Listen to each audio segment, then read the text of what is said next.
الحمد لله نحمده ونستعينه ونستغفره ونؤمن به ونتوكل عليه نعوذ بالله من شرور أنفسنا ومن سيئات أعمالنا ومن يهده الله فلا مضل له ومن يضلله فلا هادي له ونشهد أن لا إله إلا الله وحده لا شريك له ونشهد أن سيدنا ومولانا محمد عبده ورسوله نصدق أن سيدنا مولانا محمد المهدي الموعود قد جاء ومضى صلى الله عليهما وآلهما وصحبهما أجمعين أما بعد أعوذ بالله من الشيطان الرجيم بسم الله الرحمن الرحيم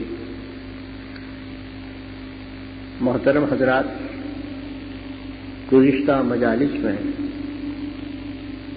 ایسی احادیث آپ کے سامنے پیش کی گئیں جن میں مہدی موعود علیہ الصلاۃ والسلام کے عہد مبارک کے خاص خاص واقعات کا بیان ہوا ہے۔ ان احادیث کے بیان کو سامنے رکھنے سے یہ سمجھ میں آتا ہے کہ مہدی کے زمانے میں کون کون سی باتیں ہونی چاہیے تھیں، اور وہ تمام کی تمام حضرت مہدی کے لیے بطور علامات کام کرنے لگے۔ اور خاص بات یہ ہے کہ مہدی کے متعلق جو حدیثیں آپ کے سامنے پیش کی جا رہی ہیں، آپ ان پہ غور کریں تو معلوم ہوگا کہ وہ تمام کے تمام حضرت سید محمد جون پوری مہدی موعود علیہ الصلاۃ والسلام کے حالات پر منطبق ہوتی۔ تو ظاہر ہے کہ یہی سب سے بڑا ثبوت ہے۔ گزشتہ زمانے میں عام طور پر ہمارے علماء جو حدیث پیش کرتے رہے، اور وہ یہ کہ کیف تہلک امتی انا فی اولہا وعیسی ابن مریم فی آخرہا والمہدی من اہل بیتی فی وسطہا۔ حضرت صلی اللہ علیہ وسلم نے فرمایا کہ وہ امت کیسے ہلاک ہو سکتی ہے۔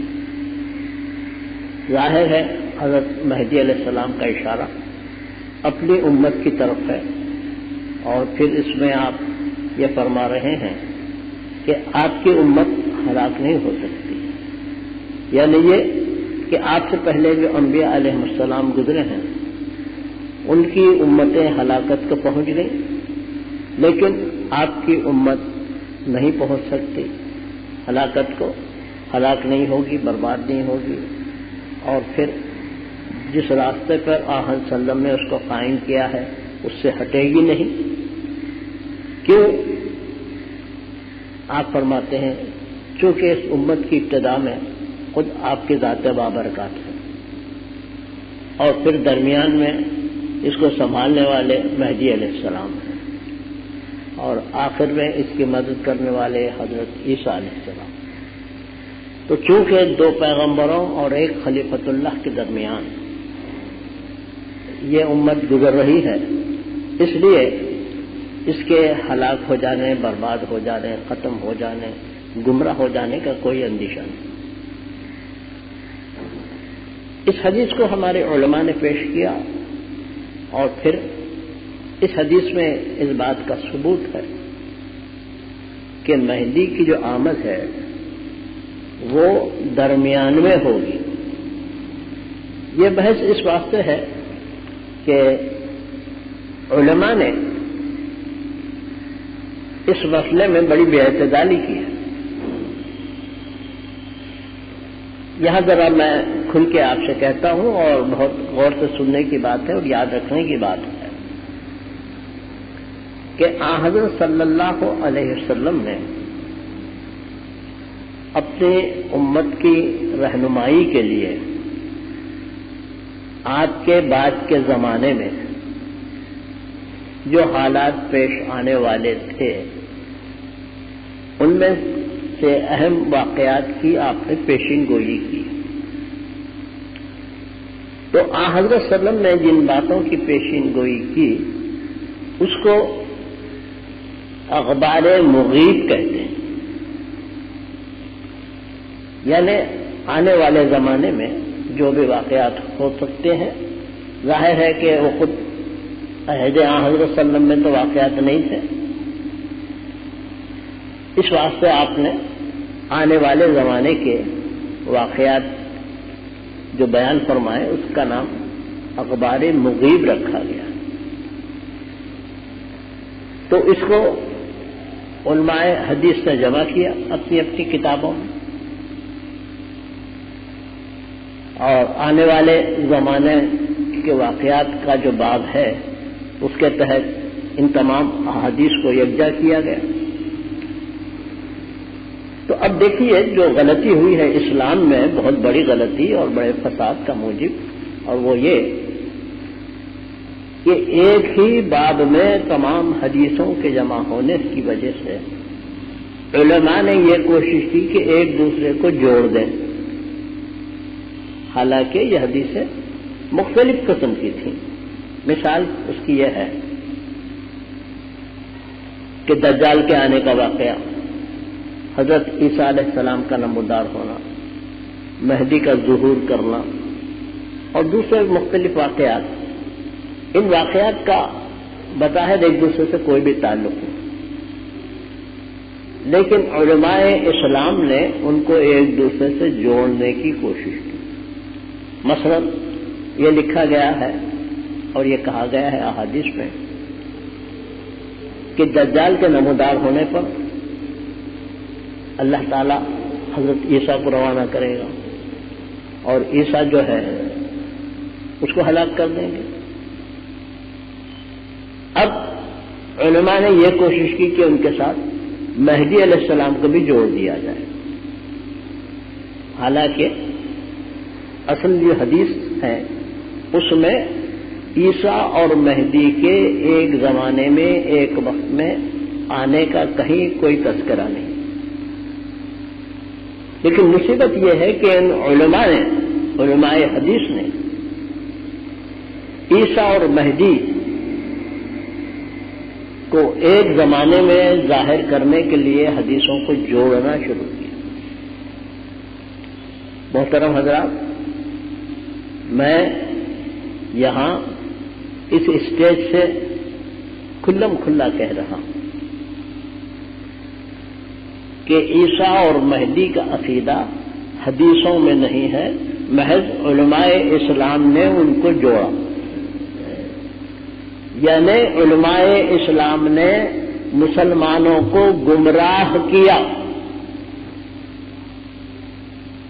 اس طرح سے کہ مسلمانوں نے کہنا شروع کیا کہ بھئی ہم تو عقیدے کی کتابوں میں یہی پڑھتے آئے ہیں کہ عیسیٰ کے ساتھ مہدی بھی نازل ہوں گے، اب اکیلے مہدی آ جائے تو یہ کیسے ہو سکتا ہے. اس طرح سے علماء کی باتوں میں آ کر کے عوام نے مہدی موعود کا انکار کیا. میرا کہنا یہ ہے کہ عوام اتنے ذمہ دار نہیں جتنا کہ علماء ذمہ دار ہیں اس کے، اور علماء نے مسلمانوں کو گمراہ کر دیا. پتہ نہیں اللہ کو کیا جواب دیں گے. یہ ان کو کوئی ضرورت نہیں تھی اس قسم کی باتوں کی.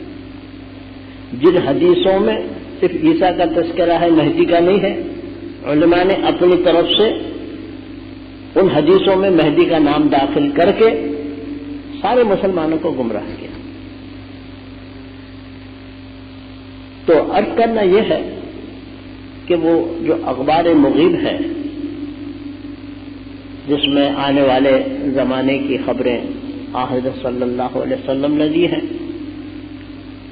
تو وہ اخبار مغیب یعنی ایسی حدیثیں اور ایسی روایتیں کہ جس میں حضرت صلی اللہ علیہ وسلم نے مہدی کے زمانے یا عیسیٰ کے زمانے کی کچھ نشانیاں بتائی ہیں، ان نشانیوں پہ آپ غور کریں تو آپ کو معلوم ہوگا کہ جو صحیح قسم کی حدیثیں ہیں وہ نشانیاں حضرت سید محمد جون پوری پہ پوری اترتی ہیں. اور خاص بات یہ ہے کہ جن حدیثوں میں مہدی کا کوئی ذکر نہیں ہے، علماء اہل سنت نے ان کو مہدی کے باب میں لکھ کر کے مطالبہ شروع کیا کہ صاحب اس حدیث میں جو مضمون ہے وہ بیان کیا جائے. انشاءاللہ آنے والی مجالس سے آپ ان حدیثوں کو سنیں گے اور معلوم کریں گے کہ پوری حدیث میں کہیں مہدی کا ذکر نہیں، لیکن علماء اہل سنت اس میں جو اس حدیث میں جو باتیں لکھی ہوئی ہیں اس کے متعلق مطالبہ کرتے ہیں. تو اس طرح دیکھیے آپ ہزاروں لوگ ایمان سے محروم رہ گئے محض علماء کی وجہ سے. تو اب میں آپ کو ایک حدیث سناتا ہوں، بڑی عجیب حدیث ہے، یعنی عام تو نہیں ہے لیکن واقعات کے بالکل مطابق ہے.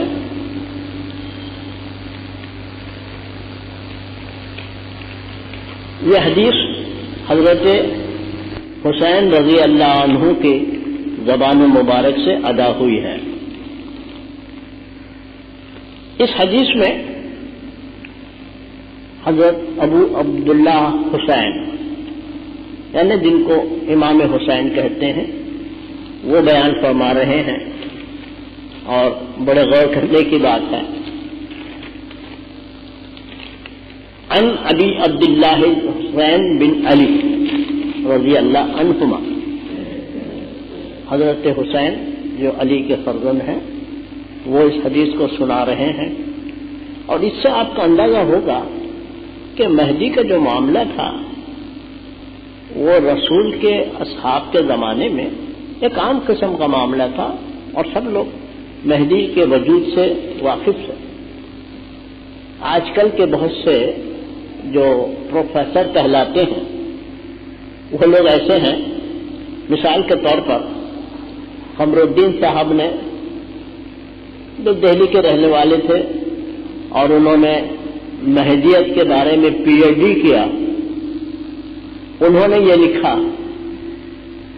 کہ ایک ہستی کے آنے کا تذکرہ یہودیوں میں ہے، عیسائیوں میں ہے، اور مسلمانوں نے اس کو مہدی کے نام سے لے لیا.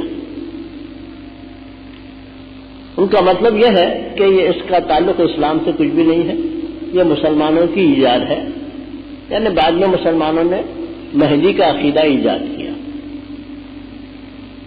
اس کا مطلب یہ ہے کہ یہ جو پروفیسر صاحب ہیں وہ خود دین اسلام سے واقف ہیں. انگریزی پڑھ لینا اور انگریزی میں کسی بات پر بحث کرنا اس کا مطلب یہ نہیں ہوتا کہ آپ دین سے، مذہب سے، اس کے باریکیوں سے واقف، یہ ضروری نہیں. خیر، تو میں آپ کو یہ سنا رہا تھا کہ صحابہ کے درمیان حسین کے متعلق، حسین کے ارشاد کے متعلق مہدی کا تذکرہ اس طرح تھا. انہ قال لو خام المہدی لانکر الناس. حضرت حسین کہہ رہے ہیں، غور سے سنیے، یہ حدیث اس سے پہلے نہیں سنائی گئی ہے، کہ جب مہدی کا ظہور ہوگا تو لوگ ان سے انکار کریں گے، کہیں گے نہیں حضرت آپ مہدی نہیں ہیں، نہیں ہم تو آپ کو تو نہیں مانتے، اور فلاں اور فلاں. حسین کیا کہتے ہیں؟ انہ قال لو خام المہدی، جب مہدی ظہور کریں گے، لانکر الناس، لوگ انکار کرنے لگیں گے، مہدی کو تسلیم نہیں کریں. کیوں؟ آخر کیا وجہ ہے؟ مہدی کے آنے کے بعد، مہدی کے ظہور کے بعد، مہدی جب پبلک میں آئیں گے لوگ انکار کریں گے کہ ہم آپ کو نہیں مانتے، تو کیا وجہ ہے؟ لَإِنَّهُ، حضرت حسین فرما رہے ہیں، لَإِنَّهُ يَرْجَعُ إِلَيْهِمْ شَابًّا مُوَفَّقًا بِالْخَيْرِ. اس وجہ سے کہ مہدی عوام کے سامنے جب آئیں گے تو ایک نوجوان کی شکل میں. بھئی نوجوان کے معنی 17-18 سال کے نہیں ہیں.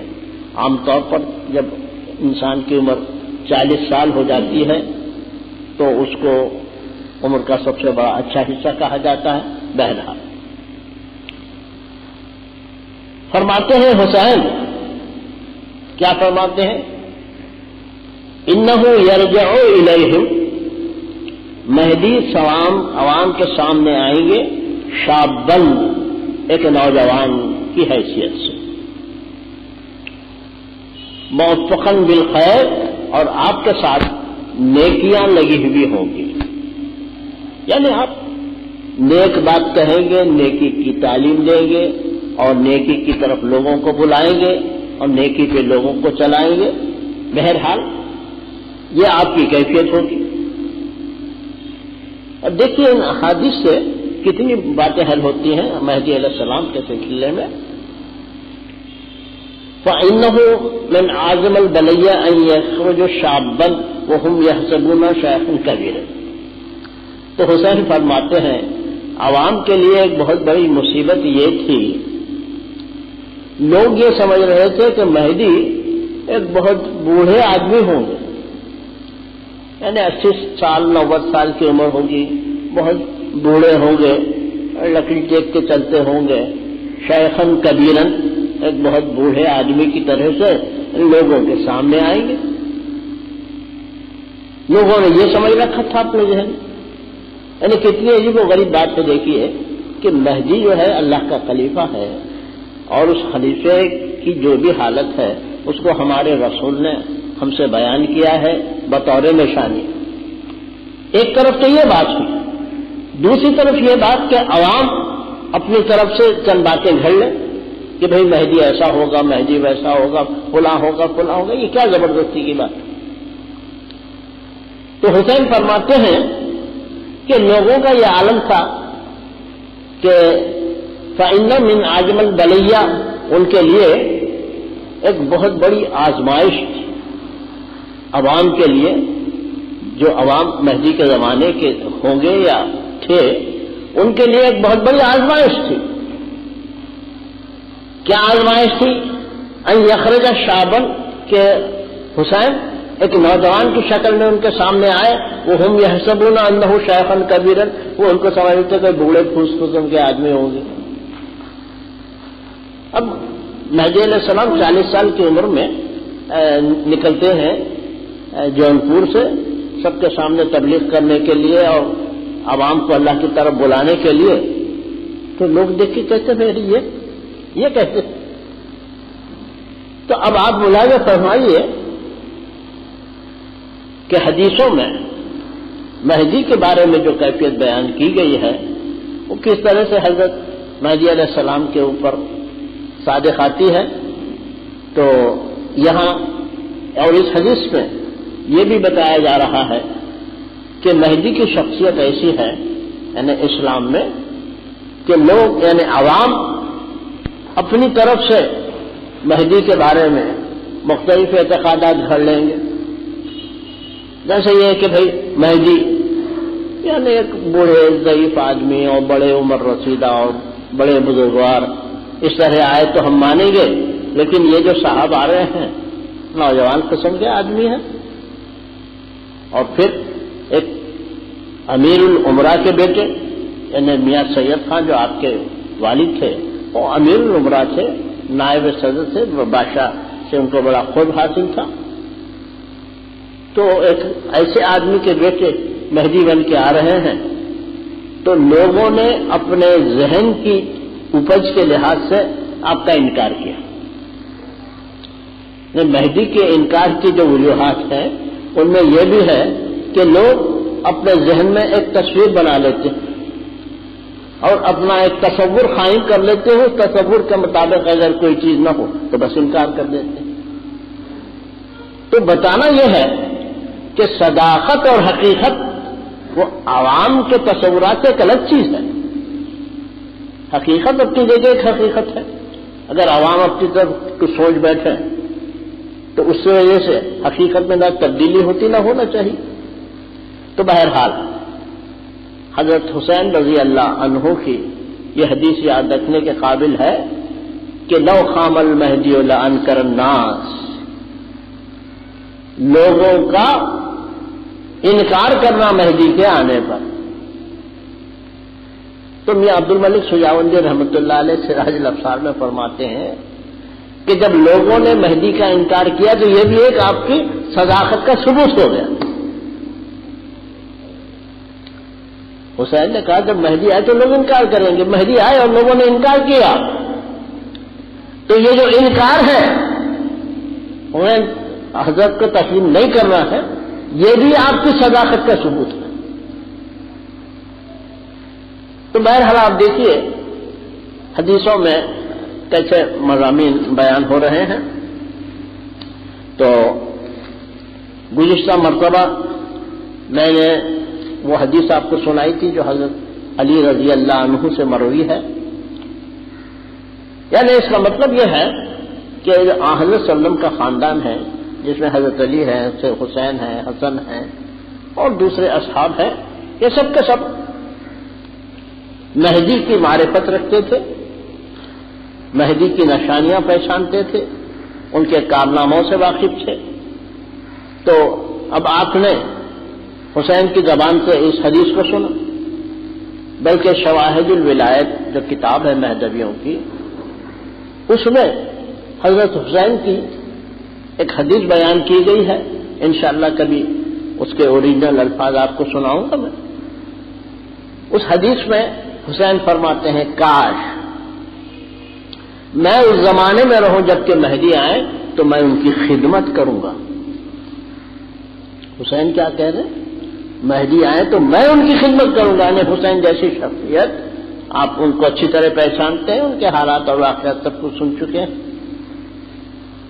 تو اس طرح سے حضرت صلی اللہ علیہ وسلم کے قریب ترین کے جتنے اصحاب تھے، افراد تھے، وہ مہدی کے بارے میں جانتے تھے، مہدی کی علامتوں کے بارے میں جانتے تھے.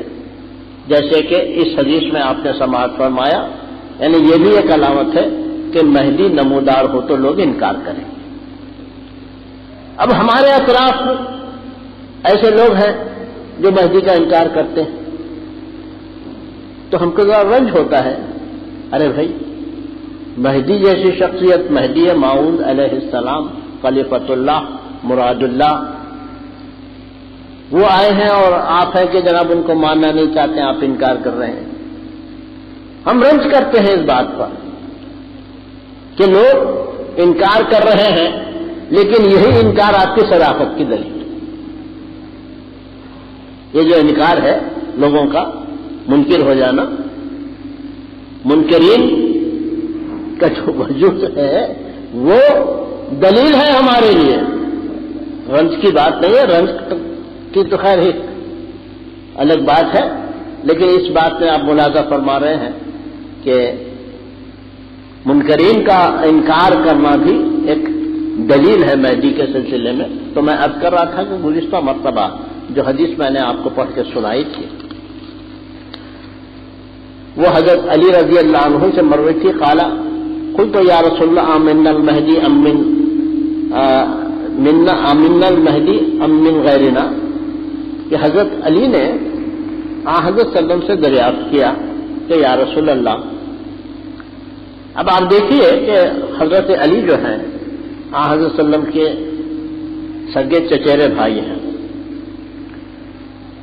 تو وہ آپ کو بھائی کہہ کے نہیں پکارتے، داماد ہیں کہ رشتہ قائم ہے. لیکن جس طرح سے تمام لوگ رسول اللہ کو رسول اللہ کہتے تھے تو حضرت علی بھی آپ کو رسول اللہ ہی کہتے تھے، کیونکہ وہی آپ کی شخصیت تھی. تو آپ نے پوچھا قلت یا رسول اللہ امن المہدی، کہ جو مہدی کا آپ نے تذکرہ فرمایا ہے کہ اس امت میں مہدی ہونے والا ہے، کہ وہ ہمارے خاندان سے ہوں گے یا غیر خاندان سے ہوں گے، کون ہوں گے؟ قال بل منا، آپ نے فرمایا کہ نہیں بھی ہمارے ہی خاندان سے ہوں گے. یختم اللہ بہ الدین، اللہ تعالیٰ دین کو ان پر ختم کرے گا. تو گروہ میں خاتم الدین کے الفاظ ہیں. مہدی علیہ السلام کو خاتم بھی کہتے ہیں، اور آحد صلی اللہ علیہ وسلم بھی شریعت کے خاتم تھے. مہدی علیہ السلام بھی خاتم طریقت ہیں، تو ہم ان کو خاتمین کہتے ہیں. تو خاتم کا کیا مطلب ہے اس حدیث میں ہے، تو میں اس کو پھر آپ کے سامنے دوبارہ سنا رہا ہوں. یختم اللہ بہ الدین، اللہ تعالی لفظ معنوں کے اعتبار سے اللہ تعالی مہدی پر دین کو ختم کرے گا. کیا مطلب بھائی؟ ہم جو خاتم کہتے ہیں تو کیا ہے اس کا مطلب؟ تو حدیث کے ان الفاظ کی تشریح یہ آئی ہے، غور سے سماعت فرمائیے. اے اظہرہ باتم الظہور فی زمانے ہی، دین کے ختم کرنے کے معنی فنش کرنا نہیں ہے، انگریزی میں فنش بولتے ہیں. ختم کرنے کے معنی ختم کرنا نہیں ہے، اختتام کو پہنچانا نہیں ہے، بلکہ اظہرہ ظاہر کرنا.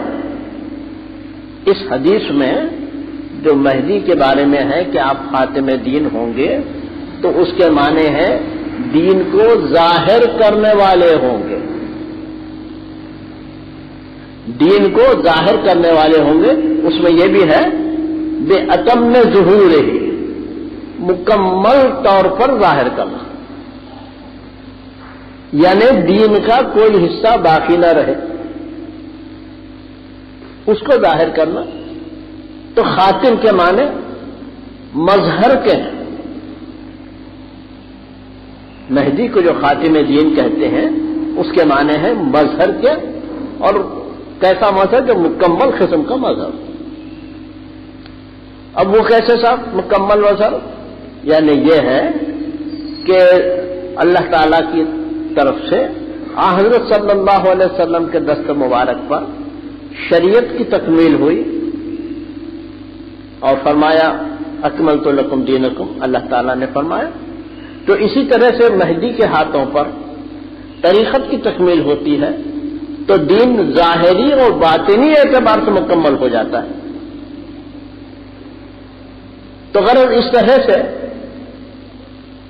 اس ظہور کو بھی ختم کہا گیا. مہدی کے زمانے میں اللہ تعالیٰ دین کو ختم کرے گا. اس کے معنی یہ ہے کہ جو باطن دین کا باقی رہ گیا تھا، اللہ تعالیٰ اس باطن کو ظاہر کرے. اس باطن کی کوئی چیز رہنے نہیں پائے گی، وہ ظاہر ہو جائے گی. تو اے اظہرہ باتم ظہورہ فی زمانے ہی، خاتم دین کے معنی یہ ہے کہ مہدی کے زمانے میں دین اسلام مکمل طور پر ظاہر ہو جائے گا، اور اس میں سے کوئی حصہ باقی نہیں رہے. اچھا تھا. اس کے بعد مہدی کے زمانے میں کیا کیا ہوگا، یعنی مہدی کے آنے کے بعد کیا ہوگا، کیا ہونا چاہیے، اور پھر آپ کی جو جماعت ہے اس کی کیا کیفیت ہونا چاہیے. اس کو اس انداز سے کہا گیا کہ وہ اوصل اصحابہ، مہدی علیہ السلام کا جو کام ہوگا، مہدی نے کیا کیا سب آ کر کے. بالفاظ دیگر مہدی کی بعثت کی غرض و غایت کیا تھی، آپ کے تشریف لانے کی وجہ کیا تھی، آپ کیوں آئے تھے. ان تمام باتوں کا جواب یہ ہے، فرماتے ہیں وہ اوصل اصحابہ، مہدی علیہ السلام اپنے اطراف میں جو لوگ ہوں گے، اپنے جو اصحاب ہوں گے، جو آپ کی صحبت میں بیٹھنے والے ہوں گے، جو آپ کے ساتھی ہوں گے، ان اصحاب کو فی منازل المقربین، اللہ کے قریب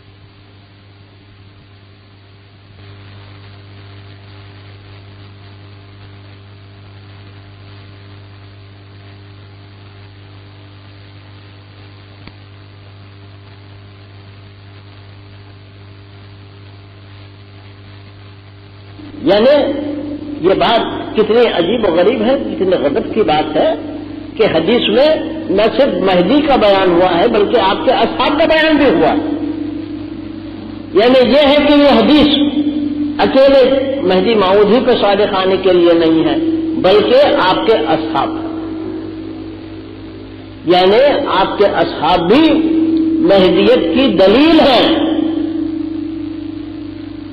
اب ہم اپنے طور پر اپنے عقیدے کے مطابق اور بالکل گھریلو انداز میں کہتے ہیں بھائی شاہ نے میں شاہ دلاؤ، اور بس یہ کہہ کے خاموش بیٹھ جاتے ہیں.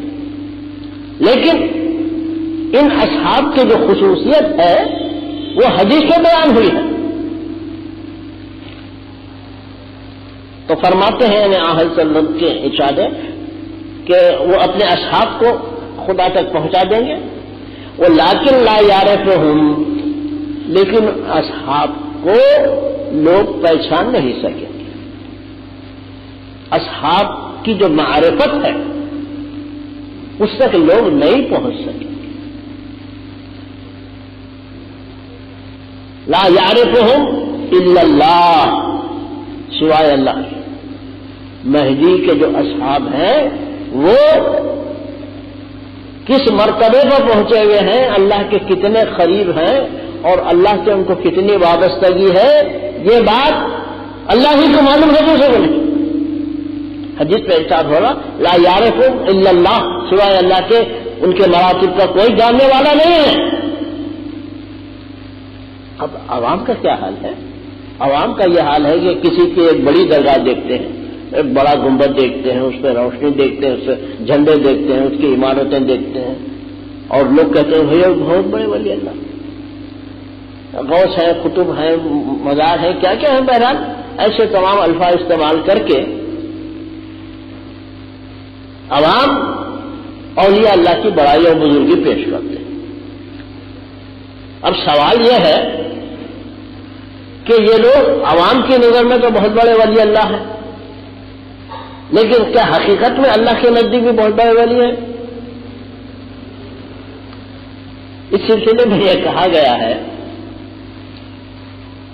یعنی تصوف کی کتابوں میں یہ ہے کہ ایک شخص حقیقت میں ولی نہیں ہوتا، اتنا بڑا ولی نہیں ہوتا، لیکن عوام اس کو ولی سمجھتے ہیں. اور ایک شخص ایسا ہوتا ہے کہ وہ بہت بڑا ولی ہوتا ہے لیکن عوام اس کو ولی نہیں سمجھتی. اب تیسری قسم یہ ہے کہ واقعتاً ایک شخص ولی بھی ہوتا ہے، اللہ بھی کے نزدیک بھی ولی ہوتا ہے، عوام کے نزدیک بھی. تو یہ جو دنیا میں اولیاء اللہ کے نام ہیں، ان کے مزارات ہیں، ان کے گنبد ہیں، ان کیا کیا ہیں، سبھی چیزیں ہیں، ان کے متعلق یہ ہے کہ عوام ان کو بہت بڑا ولی بتا رہے ہیں، بڑی تعریف کرتے ہیں، بڑا میلہ لگتا ہے، بڑی دھوم ہوتی ہے، بڑا سب کچھ ہوتا ہے. لیکن حدیث میں کیا ہے؟ اور پھر یہ بھی یاد رکھیے مہدی کے اصحاب کے بارے میں کیا ہے حدیث میں کہ لا یعرفہم الا اللہ، اللہ کے سوا کوئی ان کو پہچاننے والا نہیں ہوگا. اللہ تعالیٰ ہی ان کی قدر و منزلت کرنے والے ہوں گے. لا یعرفہم الا اللہ اولیاءہ، یعنی جیسے اللہ تعالیٰ اپنے اولیاء کو جانتے ویسے ان کو جانیں گے. کما قال اللہ تعالیٰ. اس موقع پر ایک حدیث قدسی بھی پیش کی گئی ہے. حدیث قدسی ایسی حدیث کو کہتے ہیں جو عام حدیثوں سے ہٹی ہوئی ہوتی ہے اور اس میں اللہ تعالیٰ کے بیان کیے ہوئے الفاظ کو حضرت صلی اللہ علیہ وسلم ظاہر فرماتے ہیں. تو ایک حدیث ہے بہت مشہور ہے، تمام صوفیہ اس حدیث کو جانتے ہیں اور علماء بھی جانتے ہیں. کما قال اللہ تعالی، اس حدیث قدسی میں اللہ تبارک و تعالی ارشاد فرماتے ہیں اولیائی، جو میرے ولی ہیں، جو میرے دوست ہیں، جو میرے قریب ہیں، جو مرتبہ تقرب کو پہنچ چکے ہیں، تحت خدائی. یہ بڑا عجیب و غریب لفظ کے ساتھ بڑی عجیب و غریب بات ہے. یعنی اللہ میاں بھی ایسی باتیں بیان کرتے ہیں جو عوام کی سمجھ میں آ جائے، جو لوگوں کے چلن میں ہو. آپ نے دیکھا ہوگا کہ بڑے بڑے جو بادشاہ ہوتے ہیں ان کا جو لباس ہوتا ہے وہ اندر ان کے سمجھیے ایک شیروانی ہے، ایک کوٹ ہے، جو کچھ بھی ہے، اور اس کے اوپر ایک خبا پہنتے ہیں، اور علماء بھی پہنتے ہیں. اور وہ خبا کافی وسیع ہوتی ہے، بڑی ہوتی ہے، یعنی اگر اس کو پھیلائیں تو اس کے اندر لوگ داخل ہو جائیں. تو ایسی خبا، یا یہ ہے کہ بادشاہ ایک تخت پہ بیٹھتا ہے، وہ تخت لمبا چوڑا ہوتا ہے اور اس کے نیچے بھی ایک حصہ ہوتا ہے. تو اب آپ غور فرمائیے سر، اللہ تعالیٰ فرماتے ہیں کہ اولیائی وہ لوگ جو میرے دوست ہیں، جن کو میں دوست رکھتا ہوں، جو مجھ کو دوست رکھتے ہیں، تحت قبائی میری خبا کے اندر۔ اللہ تعالیٰ اپنے دوستوں کو اپنی خبا میں ڈھانپ لیتے ہیں۔ اب جیسے آپ نے دیکھا ہوگا کہ ایک عورت اپنے بچے کو لے کے جاتی ہے، کوئی سردی لگے یا دھول آ جائے تو وہ فوراً اپنی ساڑی کا ایک حصہ ڈال کے وہ بچے کو کپڑے میں چھپا لیتی۔ تو اللہ پاک کہتے ہیں کہ یہ میرے دوست ہیں، میں نہیں چاہتا کہ دوسرے ان کو دیکھیں، اور یہ نہیں چاہتا کہ وہ دوسروں کو دیکھیں، وہ مجھے دیکھیں، میں ان کو دیکھوں، اور ان کو میں نے اپنا خود اس طرح سے عطا کیا ہے۔ اللہ تعالیٰ فرماتے ہیں میں نے اپنے اولیاء کو اپنا خود اس طرح عطا کیا ہے کہ اپنی خبا میں ان کو سپیٹ، یعنی لوگ سمجھ جائیں کہ خرب کس قسم کا ہے۔ جیسے بادشاہ بہت بڑی خبا پہنتا ہے، اس کے نیچے آ جاتے ہیں تو فرماتے ہیں، یہ حدیث قدسی ہے، حدیث میں فرمایا گیا ہے کہ اولیائی تحت قبائی لا یعرفہم غیری۔ اللہ پاک فرماتے ہیں کہ میرے جو دوست ہیں وہ میری خبا کے اندر ہیں، دوسرے ان کو نہیں جانتے، ان کو معلوم۔ تو مطلب کیا ہوا؟ مطلب یہ ہوا کہ مہدی کے ساتھ جو اصحاب ہوں گے وہ اللہ کے ولی ہوں گے، اور پھر آپ کو تو معلوم ہے کہ یہ جو مہدویت جس پر آپ اور ہم گویا گامزن ہیں، اس میں مہدی علیہ السلام نے کیا کیا تھا؟ مہدی علیہ السلام آئے، مہدویوں کو کیا تعلیم دے کے گئے؟ دیدار خدا ہے، ذکر اللہ ہے، صحبت صادقین وغیرہ وغیرہ۔ ٹھیک ہے صاحب، یہ تو آپ نے اس تعلیم کا عنوان کیا رکھا ہے؟ اس کا نام ہے فرائض ولایت۔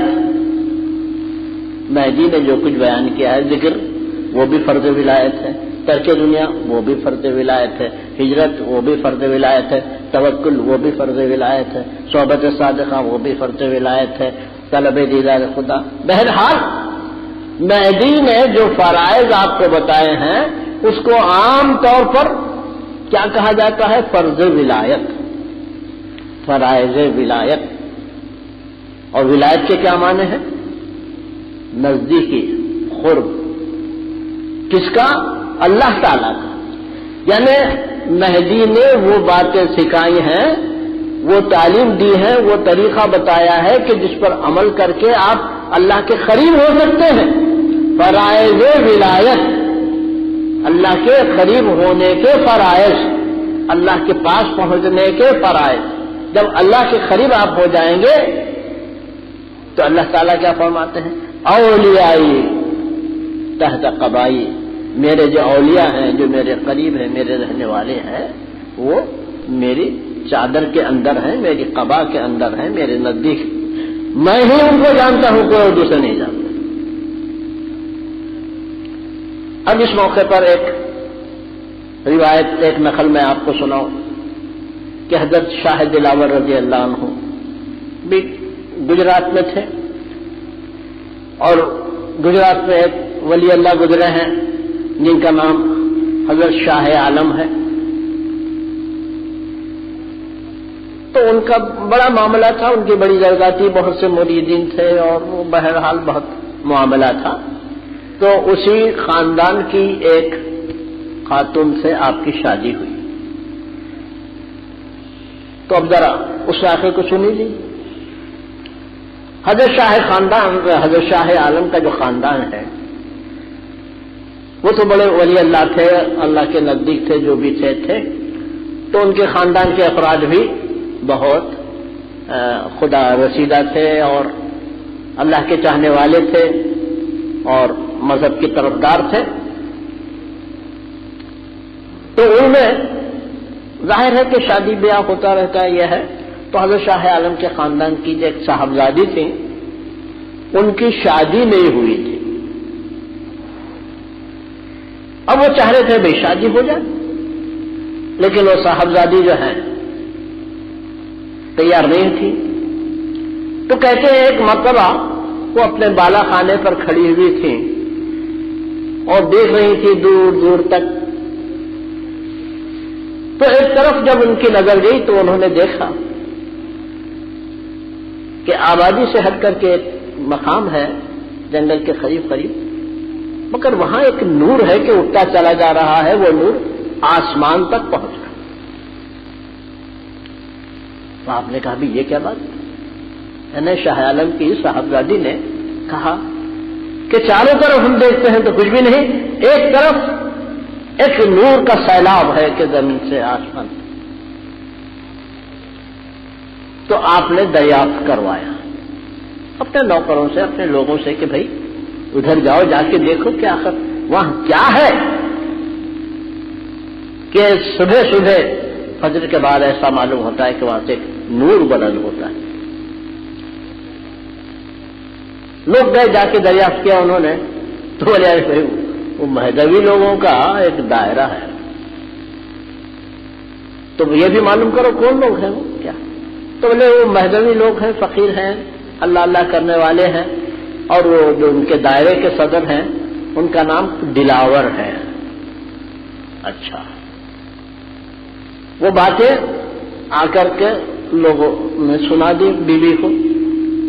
تو اب بیوی نے کہا کہ صاحب ہم وہ جو دلاور صاحب ہیں ان سے شادی کریں گے. ارے لوگوں نے کہا یہ کیسے؟ ہم الگ لوگ ہیں، ہم سنی لوگ ہیں اور وہ مہدوی لوگ ہیں، ان کو سید محمد جینتوری کے ماننے والے ہیں، تم ان سے شادی کرو. یہ کر نہیں صاحب ہم تو انہیں سے کریں گے شادی.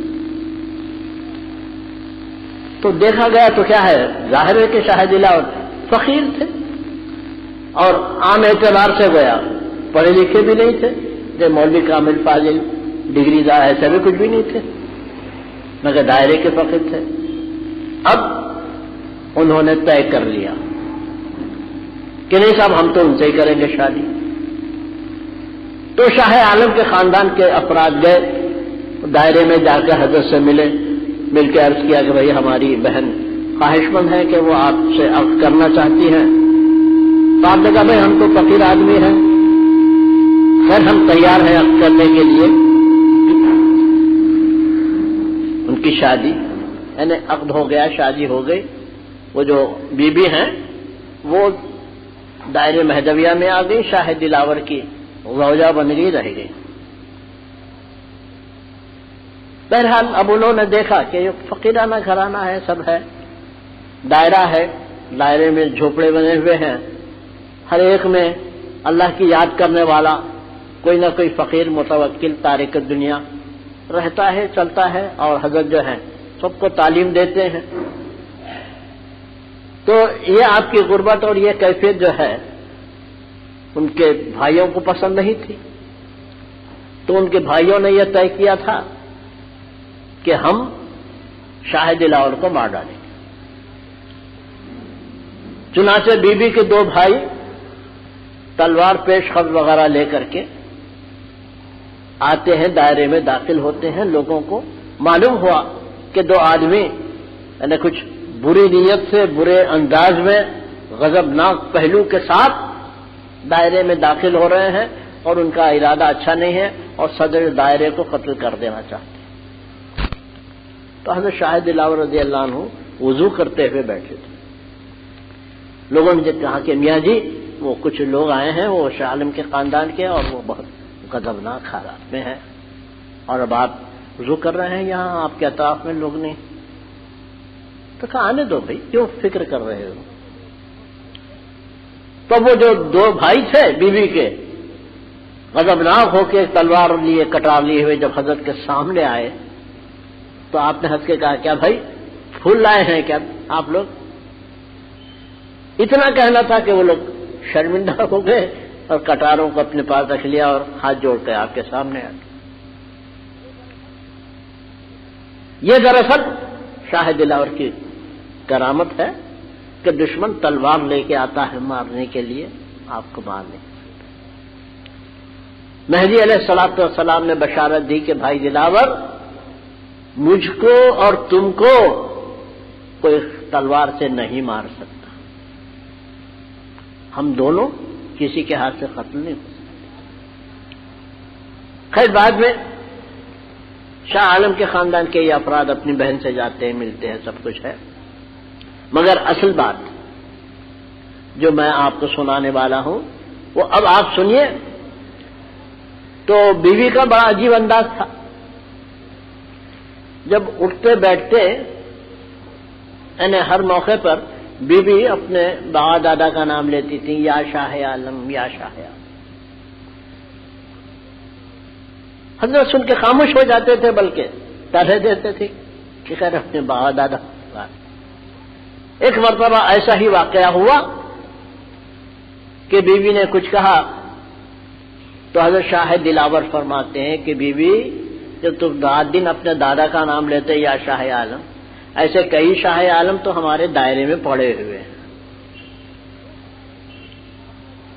تم اپنے دادا کو بہت بڑا ولی، خدا رسیدہ اور کیا اور کدھر سمجھ کے رات دن ان کا نام لیتے رہتے ہیں، رٹتے رہتی ہیں، مگر ہمارے دائرے میں کتنے شاہ عالم پڑے ہوئے ہیں۔ تو کہا ہاں یہ لوگ شاہ عالم کے برابر ہیں۔ آپ نے کہا بھئی اس سے بھی بڑا کے، یہ لوگ پیغمبری صفات کے مہدی کے دائرے کے جو افراد ہیں وہ ایسے خدا رسیدہ ہیں کہ اولیاء بھی گویا ان تک نہیں پہنچ سکتے، ورنہ اس طرح سے اور لوگ ان کی صورتیں دیکھ کے نہیں سمجھ سکتے، نہیں پہچان سکتے۔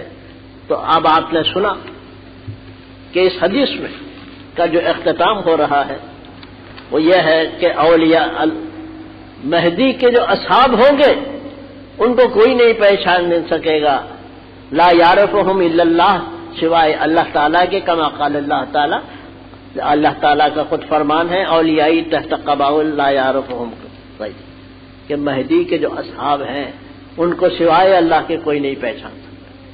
تو یہ بھی ایک نشانی ہے مہدی کی صداقت کی۔ اب آپ تاریخ کی کتابیں الٹ کے دیکھ لیجئے کہ ایک مہدوی دائرہ کسی مقام پہ قائم رہتا ہے اور وہاں جو مہدوی صدر دائرہ ہے لوگوں کو ذکر اللہ کی تعلیم دیتا ہے، اللہ کے ذکر کی طرف بلاتا ہے، اللہ کو یاد کرنے کا راستہ بتاتا ہے، اللہ کے قریب کر دیتا ہے اور وہ آدمی اللہ کا دوست بن جاتا ہے۔ لیکن عوام اس طرح نہیں لپکتے جس طرح آپ نے دیکھا ہوگا کہ بڑی بڑی درگاہوں پر، بڑے بڑے میناروں پر، ان تمام چیزوں پر لوگ جاتے آتے رہتے ہیں۔ تو بہر صورت مجھے یہ عرض کرنا یہ ہے کہ اور ایک حدیث کو بہت مختصر سنا کے میں ختم کر دیتا ہوں، اور وہ یہ ہے کہ یہ بھی حضرت علی رضی اللہ عنہ سے روایت ہے کہ حضرت علی فرماتے ہیں عن علی ابن ابی طالب رضی اللہ عنہ قال قال رسول اللہ صلی اللہ علیہ وسلم لا یترکو بدعۃ الا ازالها ولا سنۃ الا مہدی کے متعلق یہ نشانی یاد رکھنے کے قابل ہے، اور مہدی کی سیرت میں اس بات کو آپ دیکھیے، فرماتے ہیں حضرت علی یعنی آحد صلی اللہ علیہ وسلم کا کلام نقل کرتے ہیں، لا یترکو بدعۃ الا ازالہا، مہدی جب دنیا میں تشریف لائیں گے، یعنی مہدی کا جو عہد ہوگا، ان کا جو پیریڈ ہوگا، ان کا جو زمانہ ہوگا، تو اس زمانے میں مہدی کیا کریں گے؟ لا یترکو بدعۃ، کسی بدعت کو نہیں چھوڑیں گے، الا ازالہا، جب تک کہ اس کو میٹ نہ دیں۔ مہدی کی تشریف آوری بدعت کو میٹنے کے لیے ہے۔ ولا سنت الا اقامہا، اور حضرت صلی اللہ علیہ وسلم کی جتنی سنتیں ہیں ان کو قائم کرنے کے لیے۔ تو اب یہ جو بدعتیں ہیں ان کے متعلق میں تھوڑا سا وقت آپ کا لیتا ہوں، آپ اطمینان سے سنیے۔ لفظ بدعت، ہر نئی چیز کو بدعت کہتے ہیں۔ اس کی مثال کیا ہے؟ اس کی مثال یہ ہے کہ شروع میں اللہ تعالیٰ تھے، یعنی اکیلے اللہ ہی اللہ تھے، کچھ بھی نہیں تھا، اللہ کے سوا کچھ نہ تھا، صرف اللہ تھا، نہ تھا کچھ تو خدا تھا۔ اللہ تعالیٰ تھے، پھر انہوں نے دنیا کو پیدا کیا۔ تو اللہ کا نام کیا ہے صاحب؟ بدیع، ایجاد کرنے والا، نئی چیز کو پیدا کرنے والا، پیش کرنے والا۔ اللہ کا ایک نام اسماء الحسنی میں ہے بدیع، نئی چیز پیدا کرنے والا، پیش کرنے والا۔ اس طرح سے پہلے اللہ تھے، انہوں نے اس دنیا کو، مخلوقات کو، زمین کو، آسمان کو، بدیع السماوات والارض قرآن میں ہے کہ اللہ تعالیٰ نے زمین اور آسمان کو پیدا کیا۔ اب زمین و آسمان کو پیدا کیا، مختصر کیا ہے؟ انسان کو پیدا کیا۔ تو اب یہ جو انسان ہے ایک اعتبار سے بدعت ہے، کیونکہ انسان نہیں تھا پہلے، بعد میں پیدا ہوا۔ اصل کون ہے صاحب؟ اللہ ہے، حی قیوم، دائم و قائم، اصل ذات اللہ کی ہے، یہ انسان بیچ میں سے نکل کے آ گیا۔ تو یہ جو انسان ہے اس کا وجود ایک قسم کی بدعت ہے، یعنی ایک نئی پیداوار، نو پیدا چیز کا نام بدعت۔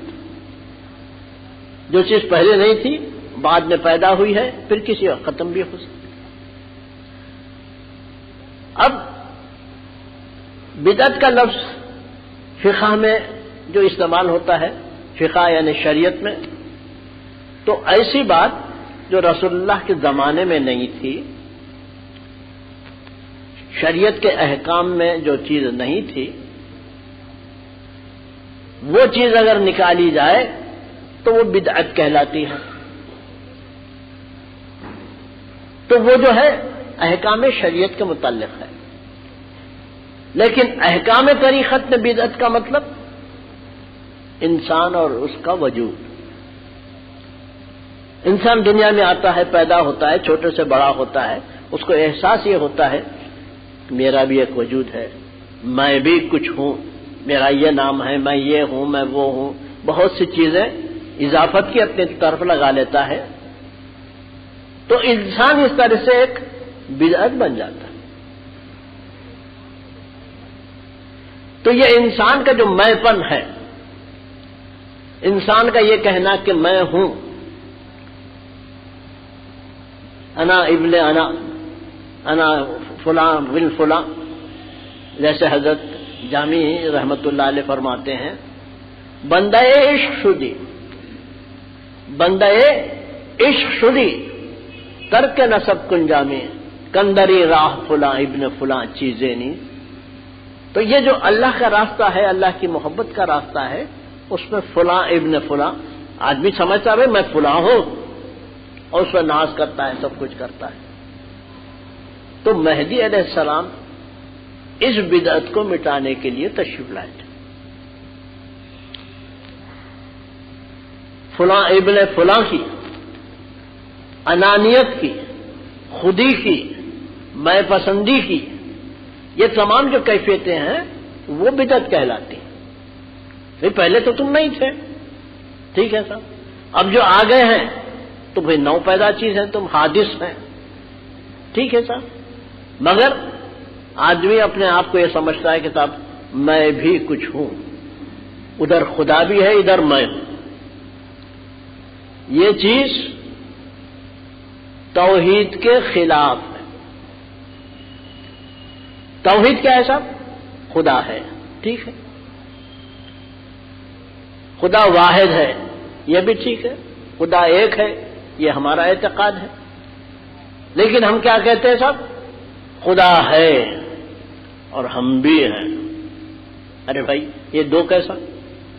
ایک ہونا چاہیے۔ اگر تم خدا کے ماننے والے ہیں تو خدا کو مانو، پھر اپنے آپ کو ماننے کا کیا سوال پیدا؟ اب خدا کے نہیں ماننے والے ہیں، صرف اپنے آپ کے ماننے والے ہیں، وہ الگ سی بات ہے، جیسے فرعون کی کیفیت تھی یا دوسروں کی کیفیت کفار کی۔ تو حقیقی توحید یہ ہے کہ وجود حقیقی بس اللہ کا ہے، اس کے سوا کسی کا نہیں۔ اگر کوئی آدمی اپنا وجود ثابت کرتا ہے تو وہ توحید کے خلاف عمل کرتا ہے، اور اصل بنیادی عقیدہ مسلمانوں کا توحید کا عقیدہ ہے۔ خدا ہے، بھگوان ہے، گاڈ ہے، کیا ہے، ایسا کہنے والے بہت سے ہیں دنیا میں۔ بھگوان ہے صاحب، بھگوان کو ہم مانتے ہیں، گاڈ ہاں گاڈ لارڈ ہم اس کو بھی مانتے ہیں۔ خدا کے وجود کا اقرار کرتے ہیں لوگ کہ خدا ہے، لیکن خدا واحد ہے یہ اقرار صرف مسلمان کرتے ہیں، اور ہم کہتے ہیں بس خدا الا اللہ، تو ہے لا الہ۔ مہدی نے کیا سکھایا؟ توحید کا سبق دکھایا۔ آپ نے کہا من کتاب اللہ را پیش کردہ ہم وہ مخلوق خلق را سوی توحید و عبادت دعوت بھی ہو۔ نقل شریف ہے انصاف نامے کے صفحہ 98 پر آپ دیکھ لیے، نقل شریف کیا ہے مہدی کی؟ من خلق را سوی توحید و عبادت دعوت بھی، میں ساری مخلوق کو اللہ کے ایک ماننے کی دعوت دیتا ہوں۔ ایک مانو، کس طرح ایک ماننا؟ اس طرح سے ایک ماننا کہ بھائی بس وہی ہے، کچھ بھی نہیں ہے، ہم بھی نہیں ہیں، سب کچھ۔ جب مہدی آئیں گے تو کیا کریں گے؟ مہدی جب آئیں گے قال لا یترکو بدعتا الا زالھا، بدعتوں کو زائل کیے بغیر نہیں رہیں گے، ولا سنت الا قامھا، اور سنت رسول اللہ کو قائم کریں گے۔ تو یہ جو بدعت ہے ہماری مذہبی کتابوں میں بھی یہی لکھا ہوا ہے کہ جب مہدوی اقرار کرتا ہے کہ الا اللہ تو ہے، لا الہ نہیں، یعنی میں نہیں ہوں، تو اس طرح سے وہ اپنی بدعت کو زائل کرتا ہے۔ اور پھر مہدی کے واقعات میں یہ بھی پیش کیا گیا ہے یعنی مہدی علیہ السلام کے شان عمری میں کہ آپ جس کو دم ذکر عطا فرماتے تھے، یعنی اپنی سانس اس کے وجود میں داخل کرتے تھے، وہ لوگ آدمی بے ہوش ہو جاتا تھا۔ مہدویوں کے پاس بیعت کرنے کی ایک خصوصیت ہے، ایک شخص مرید ہونے کے لیے مرشد کے پاس جاتا ہے، اپنا ہاتھ مرشد کے ہاتھ میں دیتا ہے، مرشد اپنا ہاتھ ان کے ہاتھ پہ رکھتے ہیں۔ اب اس کے بعد مرشد اس کو الا اللہ تو ہے، لا الہ نہیں کا ذکر دیتے ہیں، اور پھر یا اپنی سانس اس کے وجود میں داخل کرتے ہیں، تو یہ مرید ہونے والا شخص بے ہوش ہو جاتا ہے۔ مہدی علیہ السلام کے حالات میں ایسا کئی اصحاب کا واقعات ہے۔ تو یہ جو بے ہوشی ہے اسی کا نام ترک بدعت ہے۔ بے ہوش ہو جانا یا اپنے وجود کو چھوڑ دینا، اپنے وجود کو بھول جانا، اسی کے معنی بدعت کو چھوڑ دینے کے ہیں۔ اور جب تک آدمی اتنی بے ہوشی کو نہ پہنچے اس وقت تک اس کی بدعت دور نہیں ہوگی۔ اللہ تعالیٰ آپ کو، ہم کو، سب کو اس بدعت کے دور کرنے کی توفیق عطا فرمائے۔